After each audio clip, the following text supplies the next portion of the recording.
Meus irmãos, a paz do Senhor. Amém. Abra sua Bíblia no Evangelho de Jesus, segundo escreveu Mateus, capítulo de número 19,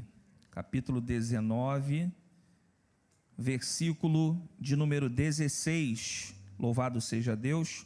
Eu sou grato ao Senhor pelo privilégio de estar tendo mais uma vez a oportunidade de cultuar ao Senhor e também a responsabilidade de pregar a sua palavra.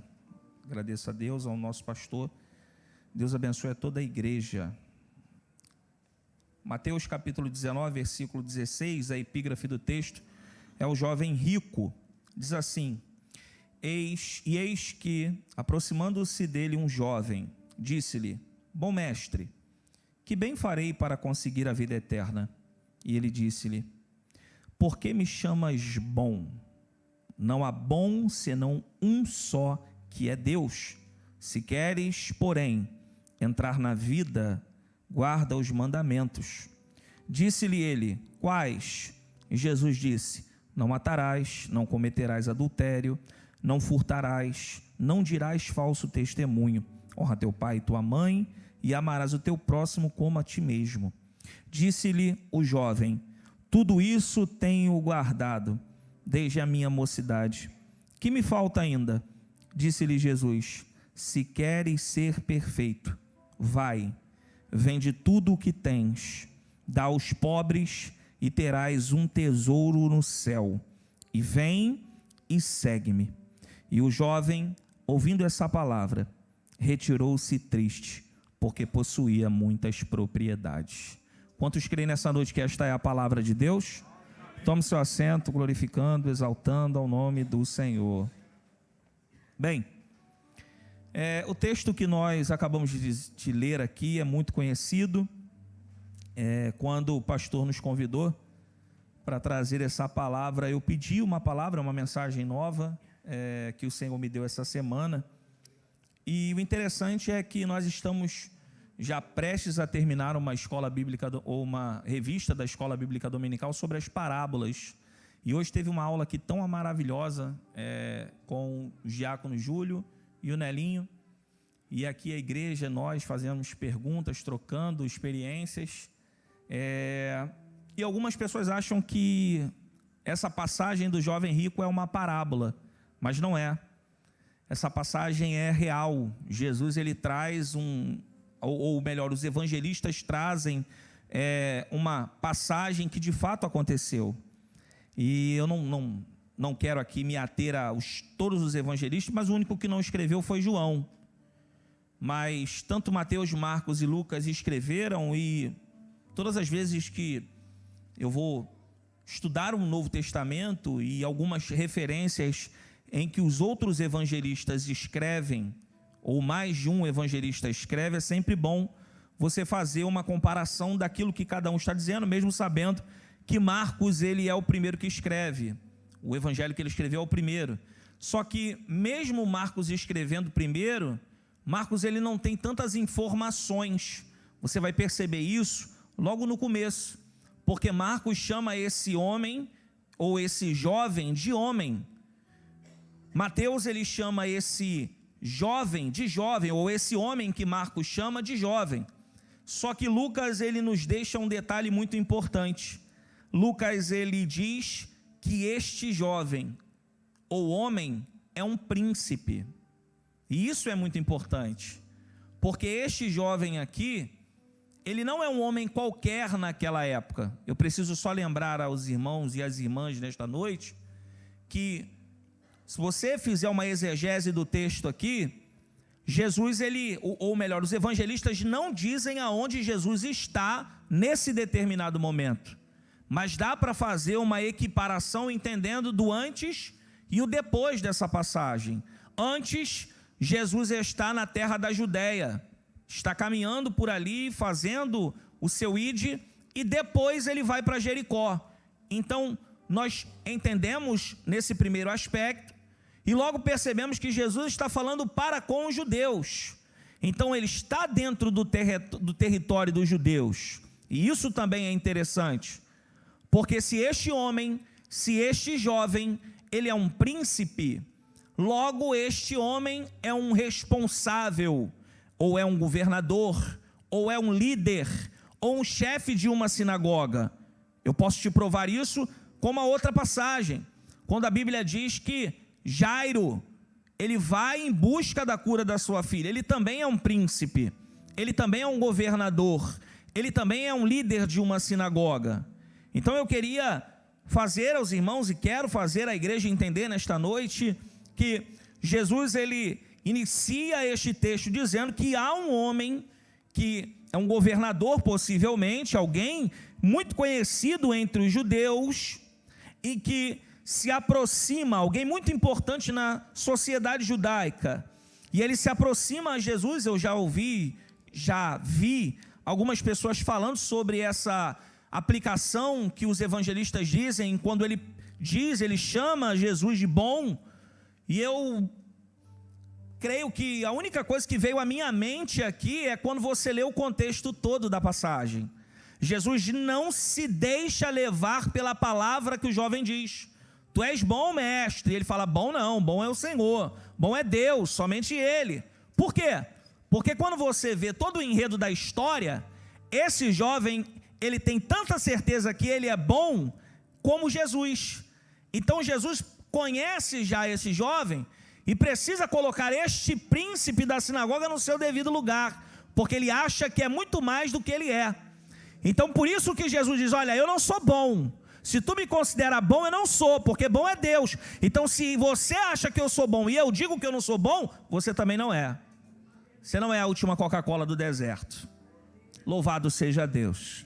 Eu acho que tem muito ensinamento para nós aqui nisso, porque às vezes a gente acha que nós somos autossuficientes a nos declararmos algo diante das pessoas.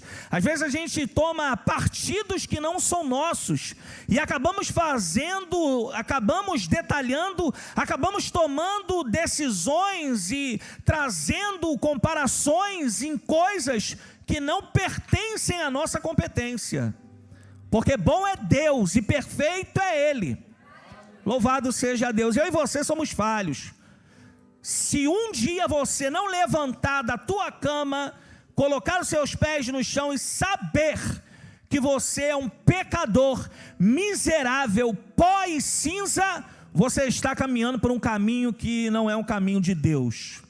Nós podemos sim realizar coisas boas, nós podemos realizar porque é uma palavra profética para a igreja de Cristo. Cristo mesmo disse que nós faríamos milagres maiores do que eles, mas isso não nos condiciona em sermos algo que não se compara a um simples servo. Eu vim nesta noite falar sobre a eternidade. Eu vim nesta noite falar sobre o sentimento de alguém que almeja, de alguém que deseja, de alguém que busca, de alguém que sofre, de alguém que entende que tudo que passamos, porque naquele grande dia nós desfrutaremos da eternidade. Só que o interessante é que esse jovem, ele se apresenta e Jesus, ele já enquadra, se podemos dizer, esse homem, esse príncipe, com essa questão de ser bom. E aí o interessante é que ele faz uma pergunta, mas você vê que a pergunta é capciosa, porque a pergunta que ele faz a Jesus, ele mesmo já tem a resposta, porque ele é judeu, ele tem autoridade na Judéia, ele conhece os mandamentos, ele sabe de tudo que Jesus, como judeu, irá falar, só que ele quer ouvir de Jesus que ele já adquiriu a eternidade, porque os judeus criam assim, que eles tinham controle da eternidade sobre as suas mãos, baseadas ou baseado nos mandamentos que Deus condicionou a Moisés, os preceitos também que os judeus seguiam. Só que o que eu quero dizer com isso? Eu quero dizer que nesta aproximação, neste contato, nesta conversa, este homem mal sabia que ele não estava se apresentando a um homem comum, mas ele estava se apresentando à própria graça que Deus liberou sobre a terra. Mal ele sabia que mesmo que ele cumprisse todos os mandamentos, como ele mesmo disse, ele estava acima ou ele estava sobre alguém que veio para cumprir, sendo ele mesmo a lei, a graça e a dispensação de Deus. E aí O interessante é que ele pergunta e Jesus responde dizendo sobre os mandamentos. Jesus apresenta o cumprimento de todos eles, e ele diz a Jesus, e eu digo por isso que a pergunta é capciosa: eu faço todas elas desde a minha mocidade. Alguns evangelistas vão dizer que ele diz: eu guardo desde a minha mocidade, ou seja, é uma prática costumeira deste jovem ter o conhecimento. Não vou abrir o leque aqui, mas sabemos que os judeus desde pequenos aprendem sobre esses preceitos, sobre estas leis. Mas é muito mais que isso. O interessante é que quando ele diz que sabe de tudo, que guarda tudo, a pergunta dele ainda é mais capciosa ainda, porque mesmo Jesus dando as condições e ele dizendo que faz tudo, ele fala: me falta alguma coisa? Tem mais alguma coisa aí no script aí que eu posso cumprir? Porque eu guardo isso daqui para mim, eu já guardo desde novo. Irmãos, não se assuste.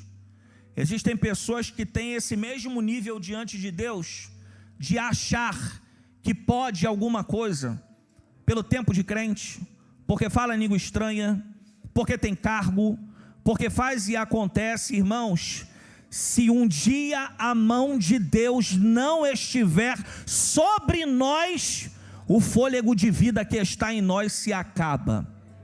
Louvado seja Deus. Eu vim trazer ao seu coração nesta noite um sentimento de humilhação, uma humilhação de um servo que sabe que só é porque Deus é, só faz porque Deus faz, só respira porque Deus dá, só come porque Deus libera provisão.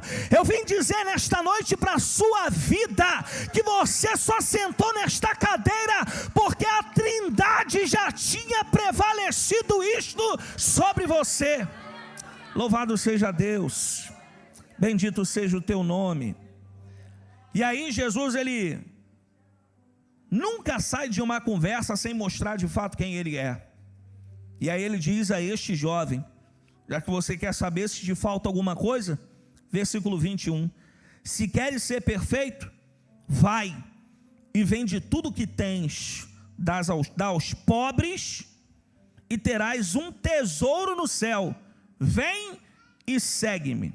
São ciclos que este jovem precisa fazer para que ele consiga ter a vida eterna.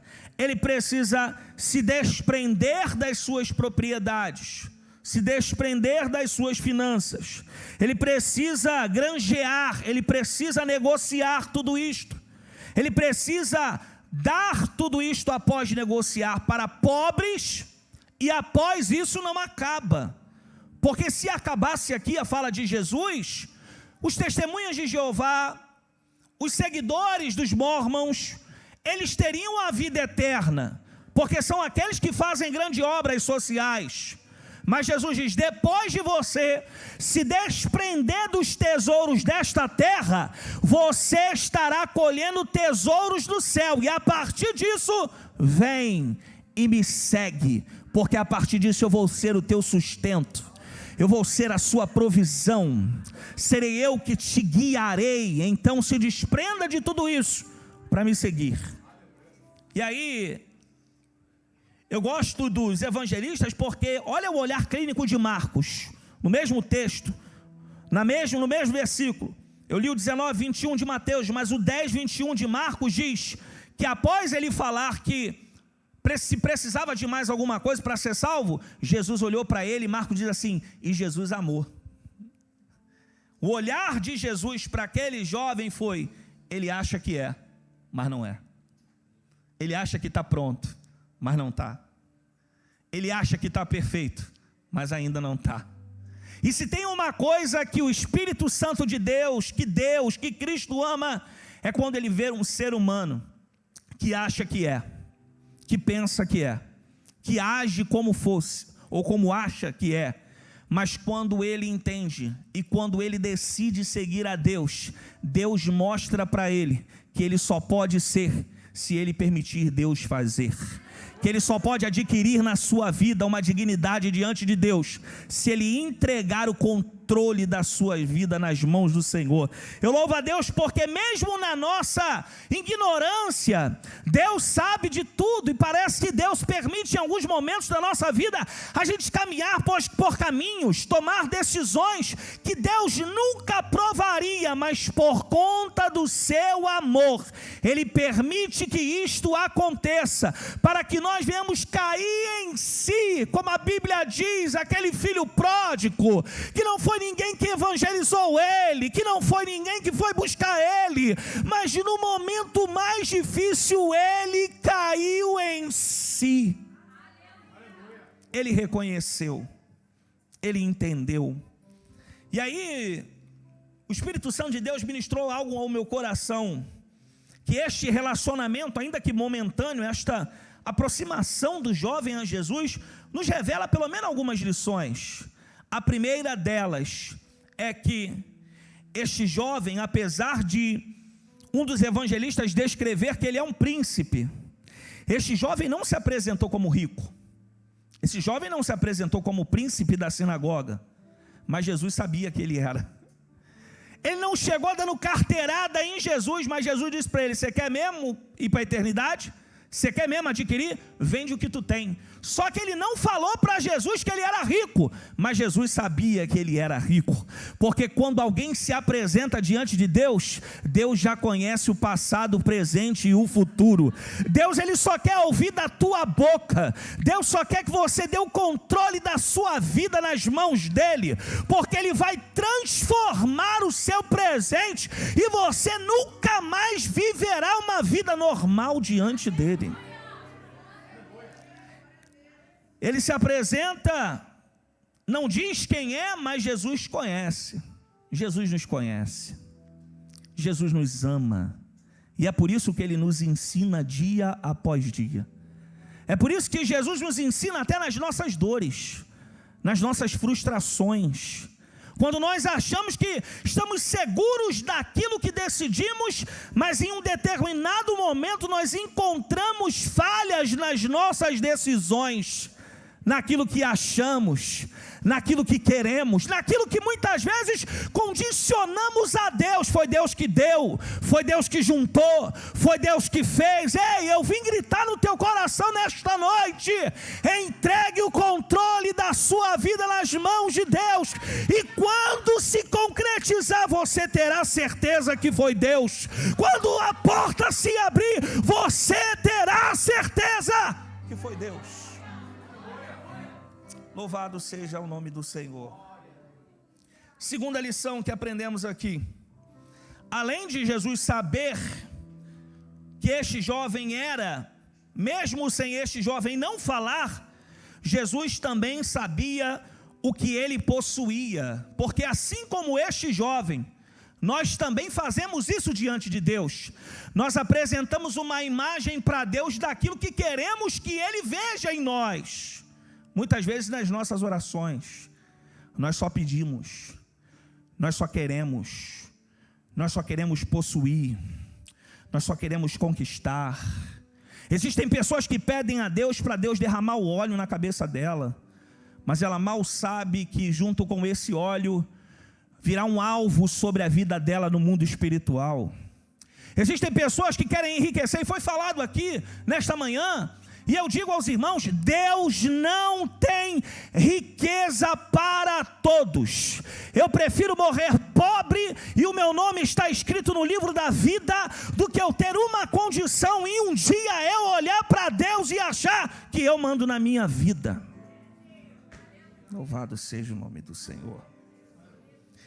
Jesus, ele vê um jovem se apresentando como alguém que pratica tudo, como alguém que faz tudo, como alguém que é o perfeito, e parece que na mente desse jovem ele está enganando Jesus, mas mal sabe ele, que Jesus sabe desde o alto da cabeça à planta dos pés quem é esse jovem. Não tente ludibriar, seja sincero com teu Deus, seja sincera com teu Deus. Existem pessoas que estão dando voltas nas suas vidas por causa do engano, por conta da falsidade, por conta daquilo que cria, e muitas vezes se torna um Pedro diante de Deus. Uma hora é usado pelo diabo e uma hora é usado por Deus. Muito cuidado. Existem pessoas que vivem uma vida tão ruim que guardam mágoas nos seus corações e não conseguem ser felizes. Acabam magoando-se por palavras que foram lançadas há anos na sua vida. Ei, você precisa quebrar estas cadeias que estão lhe amarrando. Te feriram, doeu, machucou? Existe um Cristo que pode te curar, e o bálsamo de Gileade pode curar a sua alma nesta noite. Jesus falou para esse jovem algo completamente do que ele apresentou para Jesus. Ele apresentou que fazia todos os mandamentos, desde criança. Se precisava mais de alguma coisa, alguém que se equipara a uma pessoa perfeita, mas Jesus diz para ele. E o interessante é que Marcos também diz que quando Jesus olhou para ele amando, diz: falta-te uma coisa. Ei, Jesus sabe o que nos falta. Jesus sabe, meu irmão. A Bíblia diz na segunda multiplicação, eu estava sentado aqui, eu pedi ao Espírito Santo me dar uma palavra para eu poder entender de fato esse falta-te uma coisa. E aí Deus me fez ir no texto da segunda multiplicação, quando Jesus diz assim, Kleber, para os discípulos: eles estão há 3 dias comigo e não têm o que comer.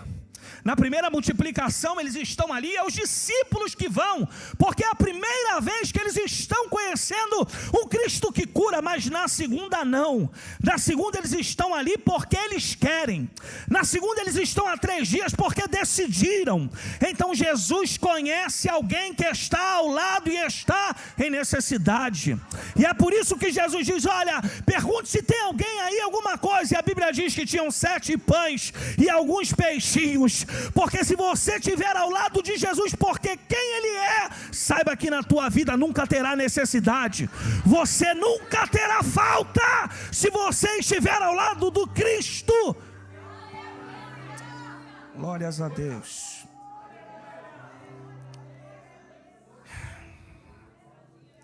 Essa proximidade deste jovem com Cristo me revela um confronto interno daquilo que nós achamos com aquilo que Jesus tem certeza.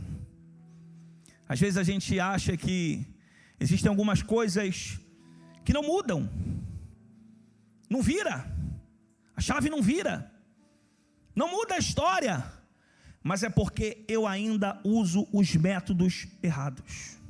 Grave isso no seu coração: métodos carnais atraem pessoas carnais. Métodos espirituais atraem pessoas que o Espírito Santo de Deus envia para a sua vida. Louvado seja Deus. Esse jovem, ele está cheio de si mesmo, mas mal ele sabe que Jesus, ele não está jogando letra. Jesus está falando o que ele tem em falta. E aí, o interessante é que Jesus, sabendo, Marcos 10, 21, falta-te uma coisa. O que falta a esse jovem? Apesar de ter muitas propriedades, como o texto diz, e praticar toda a lei, isso não era suficiente para ter a vida eterna. O que Jesus queria era fazer esse jovem entender. E aí fica uma pergunta no ar: então, o que é necessário para ter a vida eterna? O que é necessário para estarmos diante de Deus? Conhecer as Escrituras? Guardar os mandamentos? Não só isso. Jesus, ele dá uma palavra que pesa o coração desses jovens e a nós também. Porque Jesus diz: vai e vende tudo. Não é 10%, não é metade, é tudo. Você imagina alguém do alto clero que esse jovem judeu era, que este príncipe da sinagoga era, a condição financeira que tinha, ele de um dia para a noite sair do ápice, do apogeu, para a pobreza, por conta de uma eternidade que ele ainda não entrou, que ele ainda não apalpou, que ele ainda não assinou para entrar. Jesus, ele está fazendo esse jovem, ou tem a tendência de mostrar a esse jovem que ele deve abrir mão, que ele deve se desapegar de coisas. O interessante é que esse jovem, diz o texto, que ele segue tanto os mandamentos como ele mesmo diz, só que ele não entende que nós devemos amar a Deus sobre todas as coisas. Mas no meio do caminho esse jovem inverteu os valores. Ele colocou as coisas acima de Deus. Ele colocou as portas acima de Deus. Ele colocou aquilo que Deus dá acima do Deus que pode dar. Cá para nós fazemos muita pirraça diante de Deus. Cá para nós agimos muitas vezes como Paulo fala, como meninos inconstantes. Quer ver alguém ser mais crente? Deixa apertar financeiramente. Louvor 24 horas dentro de casa. Se deve em todos os cultos. Vai trabalhar, vai escutando louvor. Escuta a rádio. Qualquer palavra, qualquer profeta, oh meu Deus, eu recebo. Porque isto é uma falha em nós. E isto é necessário, muitas vezes, para mostrar a nossa humanidade. Porque às vezes a gente acha que nós somos pequenos deuses, que temos o controle de tudo. Eu vim nesta noite te dizer, você e eu não temos o controle de tudo. Não temos. Só que nós precisamos entender que as conquistas não são mais importantes que a eternidade. Você deve estudar, jovem? Sim. Você deve ser feliz? Sim. Você deve ter filhos? Sim. Mas você deve amar a eternidade acima de todas as coisas. Se você é um bom pai, uma boa mãe, é porque você ama a eternidade e quer levar a sua família junto com você. Tudo que nós fazemos na nossa vida deve ser reflexo daquilo que nós acreditamos. Eu não sei você, mas eu quero demais que Cristo rasgue esses céus e nos leve. Eu quero ver as minhas filhas crescendo, eu quero ver as minhas filhas casando, mas se Deus decidir vir hoje, eu quero ir embora, porque eu não aguento mais tudo isso que estamos vivendo aqui. Mas eu creio nesta palavra, e o que me faz suportar tudo isso é esta palavra. O que me faz crer que tudo isso vai acabar é esta palavra. Eu posso sofrer, mas eu sofro crendo esta palavra. Eu vim nesta noite te dizer que esta palavra tem o poder de fazer você vencer em todas as esferas da sua vida. Será que tem alguém que crê comigo nesta noite que Deus pode fazer você vencer por conta desta palavra?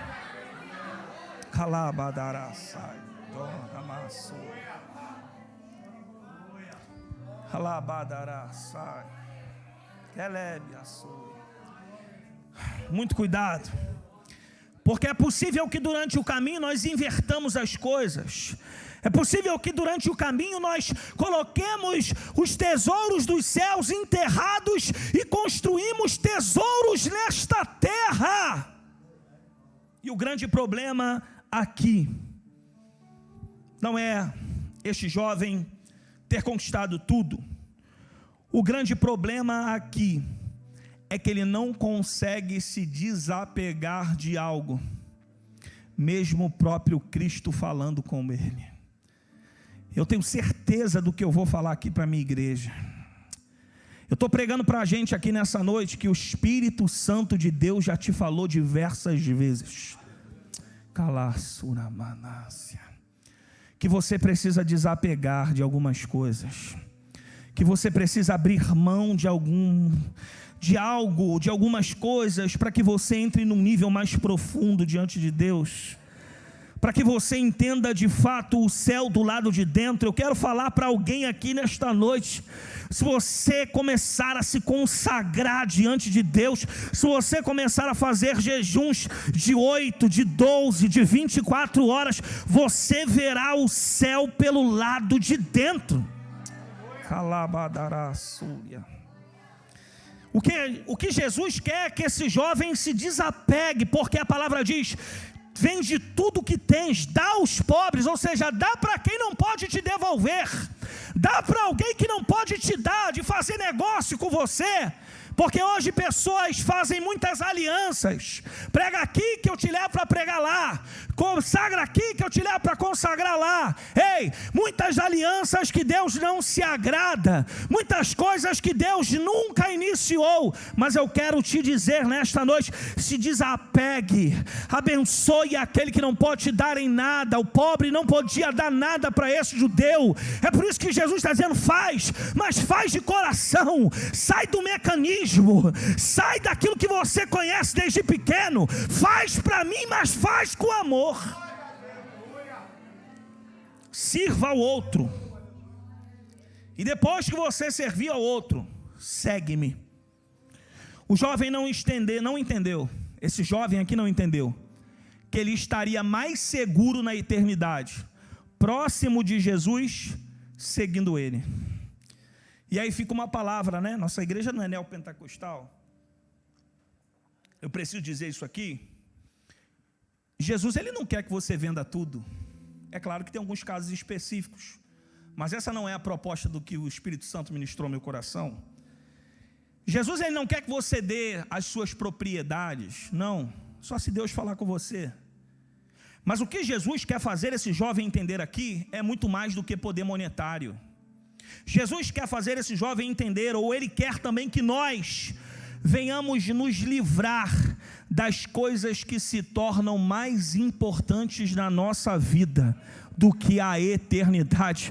Eu estou falando para a gente aqui que não consegue ter alegria porque está com dívida. Eu estou falando para a gente aqui que não consegue viver em Deus uma vida que Deus requer de você, um exercício ministerial, um exercício para o nome dele ser glorificado, porque você só funciona se estiver bem financeiramente, porque você só se entrega se tudo estiver bem. Ei, Deus me usa nesta noite para te dizer, sou eu que estou fazendo tudo isso, porque eu quero você por completo.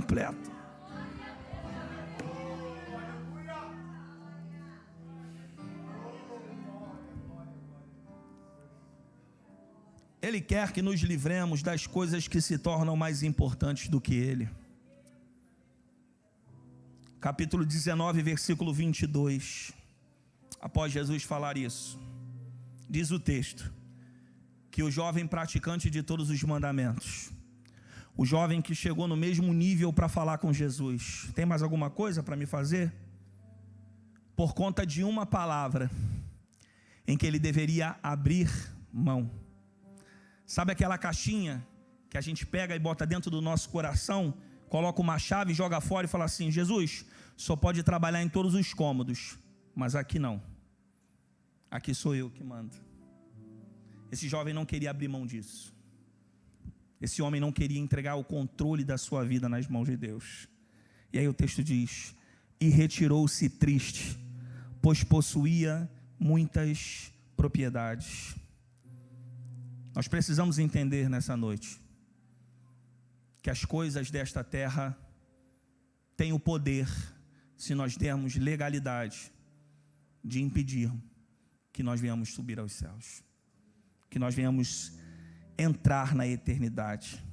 A decepção deste jovem é uma só.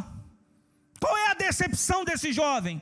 Não poder seguir a Jesus com aquilo que ele quer, com aquilo que ele tem. Existem pessoas que querem porque querem estar diante de Deus, carregando coisas que Deus já mandou abandonar.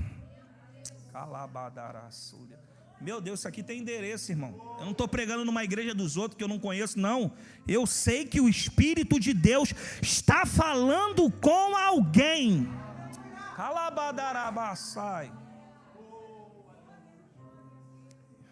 E eu preciso te dizer com muita dor no meu coração, enquanto você não abrir mão disso, você vai ficar preso no fundo desse mar. Você não vai respirar, você não vai sair, não vai emergir, porque Deus, ele precisa que você entenda que Ele é um Deus que, se você abrir mão de tudo, Ele vai te dar condição para que você tenha tudo que venha dEle, das mãos dEle, porque dEle, por Ele, para Ele são todas as coisas. Ei, nesta noite abra mão daquilo que te impede de sentir, de servir, de ser usado, de ser usada. Se entregue no controle daquilo que pode todas as coisas na sua vida. Eu encerro essa mensagem lendo uma frase do nosso saudoso Billy Graham: a vida é curta, mas a eternidade é longa. Não brinque com a sua alma. Que Deus abençoe. Eu agradeço a oportunidade em nome de Jesus.